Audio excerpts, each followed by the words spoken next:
केंद्र सरकारकडून युनेस्कोला जागतिक वारसास्थळ नामांकन प्रस्ताव सादर.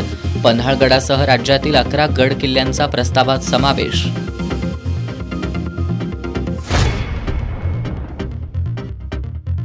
माजी नगरसेविका भारती पोवार यांच्या गौरव ग्रंथातील विचारातून वैचारिक लढ्याला बळ मिळेल. आमदार सतेज पाटील यांचा विश्वास. मान्यवरांच्या उपस्थितीत कोल्हापूरची रणरागिणी भारती पोवार या गौरव ग्रंथाचं प्रकाशन.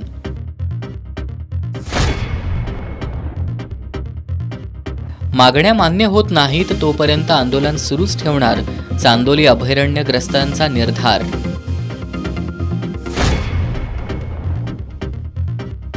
कोल्हापूर जिल्ह्यात सुमारे 1,40,000 कुणबी नोंदी सापडल्या. कुणबी दाखले मिळाले केवळ 1,479.